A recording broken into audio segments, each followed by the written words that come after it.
In honor of Christmas season, let's go ahead and talk about who is the biggest Grinch of this year's college football season. There were many different people that you could have picked to be the Grinch this year, but ultimately, I think I found a group of people that everybody can agree on. The first and easiest thing to do when looking at who is the biggest Grinch of this year's college football season is look at who knocked out these teams from making the college football playoff. And when we look at all three of the SEC teams that were right on the edge of making the college football playoff, but ultimately did not make it, they actually had no crossover losses. So all three of these teams do not have a similar Grinch. So then I started looking at the rest of the top 25 to see if there was maybe a team or similarity that I saw that I could identify to say this is the Grinch of this year's college football season.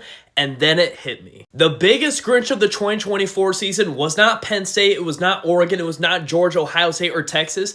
It was actually the College Football Playoff Board of Managers. If the CFP Board of Managers just took the same logic that they used for the 14 playoff and applied it to the 12-team playoff, this is how the playoffs would look if it were 1 through 12. Obviously, it would not help Ole Miss or South Carolina getting into the playoff, but it would make the playoffs a lot more fair. Like Oregon facing the winner of Indiana versus Boise State in the second round rather than Tennessee and Ohio State. I mean, you just use this bracket and this makes just way more sense. But it's important to know that the College Football Playoff Board of Managers is actually different from the College Football Playoff Selection Committee. So the Selection Committee has no dictation over how the playoff looks. They only select the teams that are in, but it's the Board of Managers that decide how the playoff looks. The 12-team playoff has been great so far, and I'm so excited to see how it's going to finish. I just think it could be even better, and that's why the Board of Managers are my Grinch of 2024.